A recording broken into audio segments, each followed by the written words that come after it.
AI 시대가 오면서 앞으로 없어질 직업 탑10 이런 컨텐츠 진짜 많이 보이죠. 그 리스트에서 빠지지 않는 직업이 있습니다. 바로 번역가, 통역가인데요.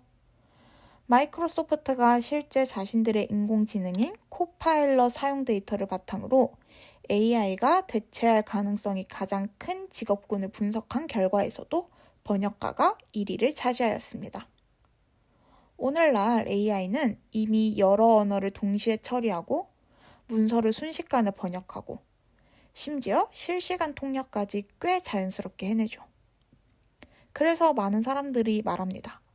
번역가는 이제 AI한테 자리 내줘야 하는 거 아니야? 근데요, 진짜 무서운 건 AI가 잘할 때가 아니라 딱 한 끗 틀어졌을 때입니다. 오늘은 역사를 바꾸어 버린 번역 실수 3가지를 통해 번역이 얼마나 위험한 일인지, 그리고 AI 시대의 번역가가 정말 사라질 수 있는 직업인지 같이 생각해 보려고 합니다. 첫 번째 사건입니다. 1945년 2차 세계대전 말기, 미국, 영국, 중국연합국은 일본에게 포츠담 선언을 보냅니다. 내용은 간단했습니다. 지금 항복하면 살려준다. 안 하면 완전한 파괴를 각오해라. 여기에 일본이 뭐라고 답하느냐에 따라 수많은 사람의 생사가 달려 있었죠. 그때 일본 총리 스즈키 간타로가 기자회견에서 이런 단어를 씁니다. 모쿠사츠.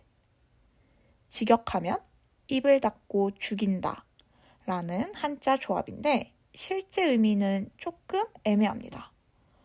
상황에 따라 일단 논평하지 않겠다. 그냥 무시하고 넘어가겠다. 심지어는 경멸하며 씹어버리겠다. 까지 뉘앙스가 달라질 수 있는 단어였어요. 문제는 해외 통신사 번역이었습니다. 이 말을 영어로 The Japanese government ignores this and will continue to fight to the end. 일본 정부는 이 선언을 무시했고 끝까지 싸우겠다고 했다. 정도로 옮겨버린 거죠. 연합국 입장에선 이렇게 들립니다. 아, 얘네는 진짜 끝까지 싸우겠다는 거구나.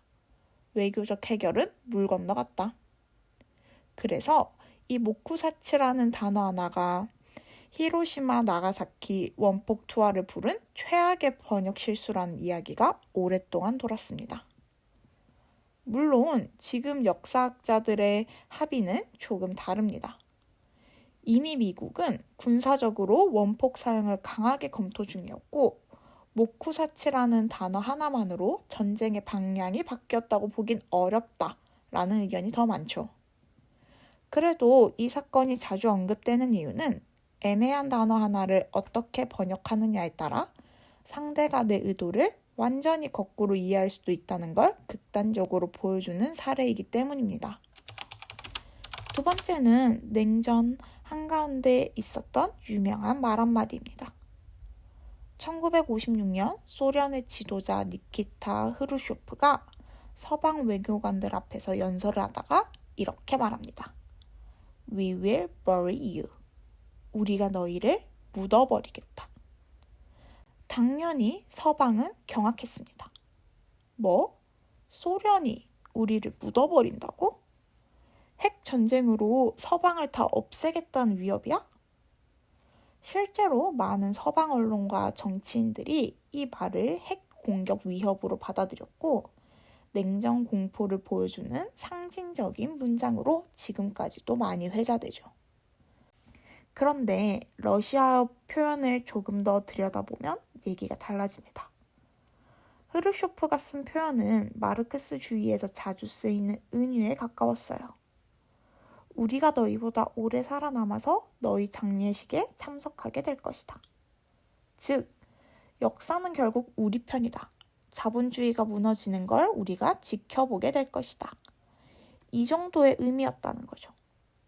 그래서 언어학자나 통번역 전문가들은 이 표현을 We will outlive you 정도로 번역했어야 한다고 말하기도 합니다. 물론 그렇다고 해서 흐르쇼프의 말투가 아주 평화적이었다는 건 아닙니다.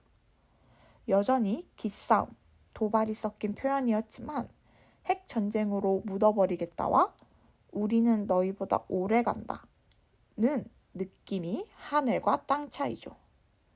여기서 우리가 볼 수 있는 포인트는 딱 하나입니다. 같은 문장을 그대로 옮겨도 듣는 사람이 어떤 맥락에서 받아들이냐에 따라 번역이 완전히 다른 의미를 만들어낼 수 있다. 번역은 단어의 문제가 아니라 정치, 이념, 공포가 얹힌 상태에서 작동합니다. 그래서 더 위험하고 더 어려운 일이죠. 마지막은 조금 덜 무겁지만 그래도 역사에 남은 레전드급 통역 사고입니다. 1977년 미국 대통령 지미 카터가 동유럽 평화 외교의 일환으로 폴란드를 방문합니다.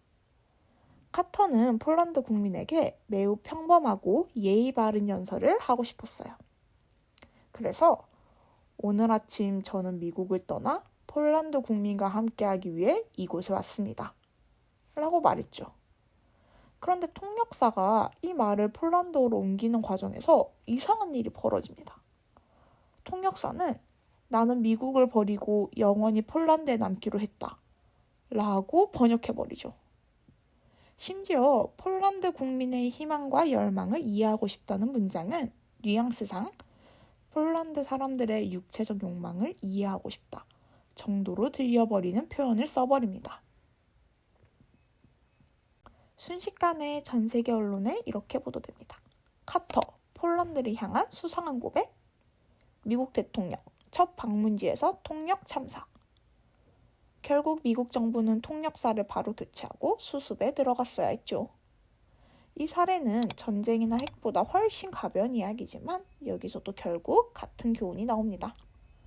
말 한 줄 단어 하나가 한 나라의 이미지와 외교 분위기를 순식간에 희화화시킬 수 있다. AI는 수십 개의 언어를 동시에 처리하고 사전을 뒤져보고 통계적으로 가장 그럴듯한 번역을 몇 초 만에 만들어줄 수 있습니다. 하지만 어떤 단어를 택할지, 얼마나 부드럽게 번역할지, 이 표현이 지금 정치, 외교, 문화적으로 어떤 파장을 만들어낼지 판단하는 건 여전히 사람의 몫입니다. 어쩌면 AI 시대의 번역가는 직접 모든 문장을 손으로 옮기는 사람이 아니라 AI가 내놓은 수많은 후보 중에서 진짜 책임질 수 있는 문장을 선택하고 필요하면 고쳐 쓰는 사람, 즉 언어 기술자이자 맥락 조율자가 될지도 모릅니다. 오늘 이 영상이 AI 번역이 아무리 발전해도 말 한마디의 무게는 여전히 사람이 감당해야 한다는 걸 조금이나마 느끼는 시간이었으면 좋겠습니다.